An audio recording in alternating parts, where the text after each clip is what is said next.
Welcome to all of you. तो आज के इस वीडियो में हम बर्ड्स रिडक्शन, बहुत ही एक फेमस रिएक्शन है, उसके बारे में हम डिटेल में हम बात करने वाले हैं। तो उससे पहले एक बर्ड्स रिडक्शन से रिलेटेड क्वेश्चन है, वो मैं आपसे पूछने जा रहा हूँ। तो कमेंट बॉक्स में आप टाइप करके आप ज़रूर इसका आंसर बताइएगा कि क्या करेक्ट आंसर है। तो चलिए let me start. Question is the what will be the intermediate in the Birch reduction. Option A cation, number B radical, number C carbanion and number D radical anion. These are the four option. आपको tick करके बताना है कि इनमें से कौन सा option सही है। चलिए let me start. Birch reduction एक बहुत ही फेमस ऑस्ट्रेलियन केमिस्ट है जिसने ओरिजिनली बेंजीन एरोमेटिक कंपाउंड लिया। उस एरोमेटिक कंपाउंड में सोडियम और लिक्विड अमोनिया ऐड किया, एल्कली मेटल ऐड किया, जैसे आप लिथियम ले लें, सोडियम ले लें, सीजियम ले लें, और सॉल्वेंट ले लें लिक्विड अमोनिया या फिर इथेनॉल। राइट। तो चलिए आपको इसमें क्या प्रोडक्ट मिलेगा, क्या मैकेनिज्म होगा और क्या क्या इसमें फीचर्स हैं, वो हम स्टार्ट करते हैं। तो चलिए पहले तो इसको एक्सपेरिमेंट हम इसका जानते हैं। ओरिजिनली एक्सपेरिमेंट क्या है कि आप एक कंटेनर लें, बीकर लें। जैसा कि आपको पता है कि अमोनिया रूम टेम्परेचर पे गैस होती है, पहले इसको कंडेंस करना पड़ता है, जो ये लिक्विड अमोनिया में कन्वर्ट हो जाता है। लिक्विड अमोनिया एक डेंजरस कंपाउंड है। तो हमने एक बीकर लिया, उसमें बेंजीन ऐड कर दिया, फिर हमने उसमें लिक्विड अमोनिया ऐड कर दिया। लिक्विड अमोनिया ऐड करने के बाद उसमें हम सोडियम मेटल का पीस हम उसमें ऐड करते हैं और उसको हम स्टिर करते हैं। उस बीकर को हम शेक करते हैं और उस पूरे बीकर को हम आइस बाथ में हम उसको डाल देते हैं। आइस बाथ मतलब एक कंटेनर होता है जिसमें आइस के क्यूब्स होते हैं और उसमें हम उस बीकर को ले जाते हैं और उसको शेक करते हैं प्रॉपरली। जैसे ही आप सोडियम मेटल, जैसे कोई भी एल्कली मेटल है, एज वी नो कि alkali metal are highly reactive in nature, जैसे ही सोडियम मेटल को आप लिक्विड अमोनिया सॉल्वेंट में डिजोल्व करेंगे तो सोडियम मेटल इलेक्ट्रॉन लूज करेगा और ये सॉल्वेटेड इलेक्ट्रॉन देगा। And due to the presence of solvated electron the whole solution becomes deeply blue in colour. वो डीप ब्लू कलर का सॉल्यूशन हो जाता है due to the solvated electron. Solvated electron liquid ammonia के solution में swimming करते हैं, जैसे स्विमिंग कर रहे हैं वैसे ही वो स्विम करते हैं एज इट इज। ठीक है। तो इस रिएक्शन में हमने एल्कली मेटल लेंगे और सॉल्वेंट लेंगे, या तो लिक्विड अमोनिया या इथेनॉल। तो जैसे ही आपने बेंजीन लिया तो इंटरेस्टिंग बात यह है, मज़ेदार बात यह है कि हमें इसमें कॉन्जुगेटेड डाइन यहाँ नहीं मिलता, हमें यहाँ नॉन कॉन्जुगेटेड डाइन मिलता है जिसका नाम है साइक्लोहेक्सा 1,4-डाइईन।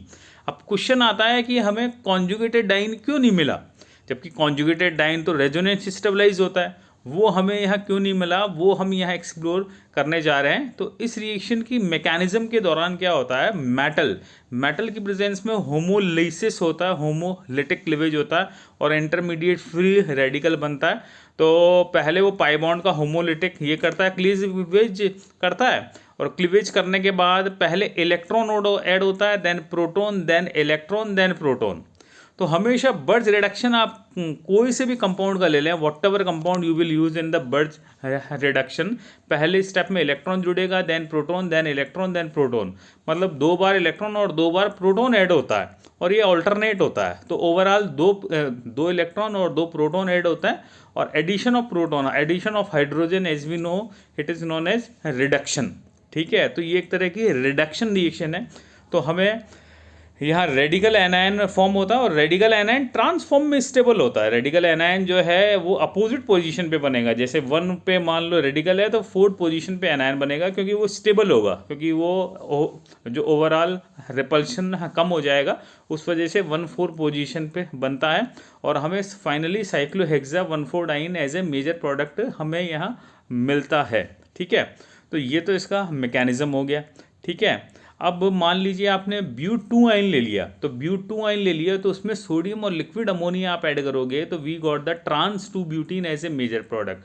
हमें सिस-2-ब्यूटीन मेजर प्रोडक्ट की फॉर्म में नहीं मिलेगा, क्योंकि इसमें भी radical anion as a intermediate form होता है जो कि ट्रांस फॉर्म में स्टेबल होता है। That's why we got the trans two butene as a major product, ना कि सिस-2-ब्यूटीन। राइट। चलिए उसके बाद आती है बात यदि आपने यहाँ एंथ्रासीन लिया, जैसे आपने फ्यूज्ड रिंग ले लिया, आपने नेफ्थलीन ले ली, एंथ्रासीन ले ली और उसका बर्ज रिडक्शन आपने परफॉर्म किया, तो आपको क्या प्रोडक्ट मिलेगा? तो कमेंट बॉक्स में टाइप करके आप ज़रूर आप इसका आंसर दीजिए। इसका मैं आपको हिंट दे देता हूँ। जैसे एंथ्रासीन है, एंथ्रासीन में 3 बेंजीन रिंग यहाँ फ्यूज्ड है, तो आपको ऐसा प्रोडक्ट बनाना है जो मोर स्टेबल है। जैसे आपको पता है कि individual benzene ring are more stable than the fused benzene ring, उसके अकॉर्डिंग आपको यहाँ मेजर प्रोडक्ट बना देना है कि मेजर प्रोडक्ट यहाँ क्या बनेगा। ठीक है, चलिए उसके बाद हम बात करते हैं बेंजीन से आप यदि कोई इलेक्ट्रॉन डोनेटिंग ग्रुप जोड़ दें या विड्रॉइंग ग्रुप जोड़ दें तो उसका क्या इम्पैक्ट पड़ता है बर्ज रिडक्शन पे। जैसे लेट मी एक्सप्लोर, जैसे आपने मेथॉक्सी बेंजीन ले लिया या नाइट्रो बेंजीन ले लिया, उसका बर्ज रिडक्शन परफॉर्म किया तो क्या प्रोडक्ट मिलेगा वो हमें एक्सप्लोर करना है। तो जैसे मान लीजिए आपने नाइट्रोबेंजीन ले लिया, नाइट्रोबेंजीन इलेक्ट्रॉन विड्रॉइंग ग्रुप है, तो आपको क्या करना है कि नाइट्रोबेंजीन, नाइट्रो ग्रुप जिस कार्बन से डायरेक्टली अटैच है बेंजीन से, वहाँ पे नेगेटिव चार्ज होगा डेवलप, क्योंकि वो नेगेटिव चार्ज नाइट्रो ग्रुप को स्टेबलाइज करेगा और उसके जस्ट अपोजिट पोजीशन पे क्या बन जाता है, रेडिकल बन जाता है। ठीक है, और पाई बॉन्ड आ जाएगा दोनों पैरेलल। तो इस तरह का आपको प्रोडक्ट बनाना है। जबकि मेथॉक्सी बेंजीन में वो जो दोनों पाई बॉन्ड है बेंजीन रिंग में, वो इस तरह से आएंगे, ऑब्लिक तिरछे आएंगे। तो इस तरह का हमें प्रोडक्ट यहाँ मिलता है। ठीक है ना, तो ये बर्ज रिडक्शन है, ये आइस क्यूब में होती है, ठंडे टेम्परेचर पे होती है, क्योंकि बेंजीन है, जैसे बेंजीन से हमें नॉन कॉन्जुगेटेड डाइईन हमें यहाँ मिल रहा है जो कि थोड़ा सा अनस्टेबल है, इसलिए कम टेम्परेचर पे ये रिएक्शन हम करते हैं। तो इस तरह से ये पूरा बर्ज रिडक्शन है। तो ये वीडियो कैसा लगा आप कमेंट बॉक्स में ज़रूर टाइप करके आप बताएं आप, और आपका आंसर क्या है, इस रिएक्शन में क्या इंटरमीडिएट बनेगा, 4 ऑप्शन में से आप टिक करके ज़रूर बताएं। Thank you so much for watching the video.